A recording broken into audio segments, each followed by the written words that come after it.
Love today fame Pradeep Ranganathan హీరోగా నటించిన latest movie dragon. Ori Devuda fame Ashwath Marimuthu ఈ చిత్రాన్ని తెరకెక్కించారు. రిటర్న్ ఆఫ్ ది డ్రాగన్ పేరుతో తెలుగు ప్రేక్షకుల ముందుకు తీసుకొచ్చారు. ఇందులో అనుపమ పరమేశ్వరన్, కయాడు లోహర్ హీరోయిన్లుగా నటించారు. తెలుగు ప్రమోషన్లో భాగంగా రీసెంట్గా దర్శకుడు, హీరోయిన్లు ఓ ఇంటర్వ్యూలో పాల్గొన్నారు. ఈ సందర్భంగా కయాడుకు సంబంధించిన ఓ ఆసక్తికరమైన విషయం బయటకొచ్చింది. ఇటీవల రిటర్న్ ఆఫ్ ది డ్రాగన్ టీంతో యాంకర్ మంజూష ఓ ఇంటర్వ్యూ చేసింది. ప్రదీప్ రంగనాథన్, కయాడు లోహర్, అశ్వత్ మారీముత్తు ఈ ఇంటర్వ్యూలో పాల్గొన్నారు. సినిమా సంగతులను పంచుకున్నారు. ఈ సందర్భంగా లవ్ టుడే మూవీలోని సీన్ని రీక్రియేట్ చేద్దామని మంజూష చెప్పగా ప్రదీప్, కయాడు ఒకరి ఫోన్లను ఒకరు మార్చుకున్నారు. అయితే కయాడు మొబైల్లో మీమ్ క్రియేషన్ అనే డిఫరెంట్ యాప్ ఉందనే విషయాన్ని ప్రదీప్ బయటపెట్టాడు. అంతేకాదు, ఆమె తనపై తానే మీమ్స్ క్రియేట్ చేసుకుంటున్నట్లు చెప్పాడు. ప్లీజ్ ఆ యాప్లోకి వెళ్ళొద్దని కయాడు రిక్వెస్ట్ చేసినా ప్రదీప్ వినకుండా ఓపెన్ చేశాడు.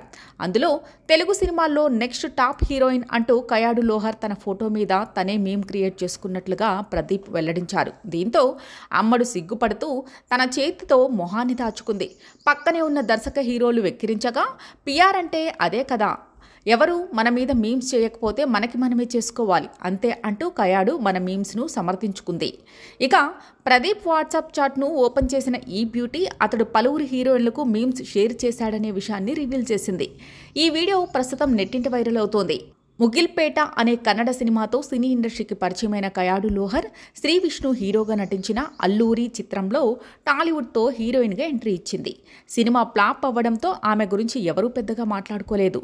ఆ తర్వాత మరాఠీ, మలయాళ భాషల్లో 2 సినిమాలు చేసింది. అప్పుడు లేటెస్ట్గా రిటర్న్ ఆఫ్ ది డ్రాగన్ మూవీతో ప్రేక్షకులను అలరించడానికి వచ్చింది.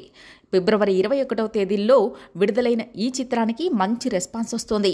ముఖ్యంగా యూత్ ఆడియన్స్కి బాగా కనెక్ట్ అయింది. కోలీవుడ్ బాక్స్ ఆఫీస్ దగ్గర ఈ చిత్రం భారీ వసూళ్లను రాబడుతోంది. ప్రస్తుతం ఇదయం మురళి అనే తమిళ చిత్రంతో నటిస్తున్న లోహర్కు రాబోయే రోజుల్లో తెలుగులో మంచి ఆఫర్స్ వస్తాయేమో చూడాలి.